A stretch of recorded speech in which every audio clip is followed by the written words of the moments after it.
Serial Anupama में finally show makers एक ऐसा तूफान शो में लेकर आने वाले हैं जहां पर अनुपमा की का पास्ट फिर से उसके सामने आके खड़ा हो जाएगा। वेल, आप लोग भी कर होंगे रहेंगे एक्साइटेड कि आखिर वो कौन है जो कि अनुपमा का पास्ट अब वापस सामने लौट आएगा। अब भाई अनुपमा से राघव टकराया है। शो की हीरोइन जो अनुपमा है उसकी जिंदगी में कभी ना कभी कुछ ना कुछ चलता ही रहता है। राघव आया है तो उसका पास अनुपमा से जुड़ा ना हो, ऐसे कैसे हो सकता है।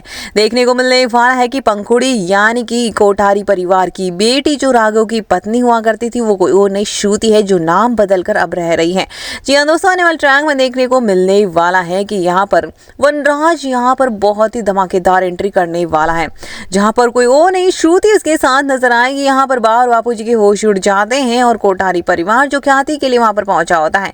देखने को मिलता है दोनों परिवार एक साथ नजर आने वाले हैं और कृष्ण कुंज में यहाँ पर वनराज की एंट्री होती और कहता है, अनुपमा तुम जहां से शुरू करती हो वहीं पर खत्म हो जाती है तुम्हारी स्टोरी, लेकिन अब देखो मैं कितना अमीर बन चुका हूँ।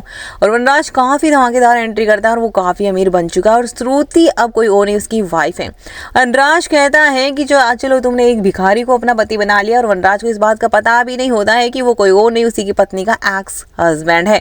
अब वनराज यहाँ पर अनुपमा को ताने देते नजर आता कि पहले अनुज की तुमने ये हालत कर दी, अब देखो पता नहीं किससे शादी कर ली है और अब इसको पता नहीं क्या भिखारी बना दिया है। और वनराज यहाँ पर उसे काफी ताने सुनाता है।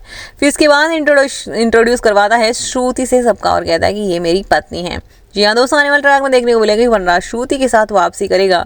उसे इस बात से होगा वो अनजान कि वो किसी और की नहीं राघव की ही पत्नी पंखुड़ी है जो उड़ा देगी वनराज की होश। अब यहाँ देखने को मिलता है कि राघव यहाँ पर उसे मुंह तोड़ जवाब देता है। वो कहता है ये तो पंखुड़ी, ये तो मेरी पत्नी है। और वनराज जो अब तक भवा में बातें कर रहा था, फेंक रहा था और अनुपमा की बेइज्जती कर रहा था, उसकी बोलती तब बंद हो जाती है जब राघव श्रुति को अपनी पत्नी कह के पुकारता है। और अनुपमा यहाँ पर शॉक्ड हो जाती है और अनुपमा वनराज की तरफ देखती है कि आपकी हमेशा से आदत रही है, थोड़ा सा कुछ पाया नहीं और हवा में उड़ना शुरू कर देते हैं। कुछ अतीत आपको हमेशा भगवान आपको हमेशा लाकर नीचे पटकता है, इस बात से आप कितनी बार नहीं समझेंगे।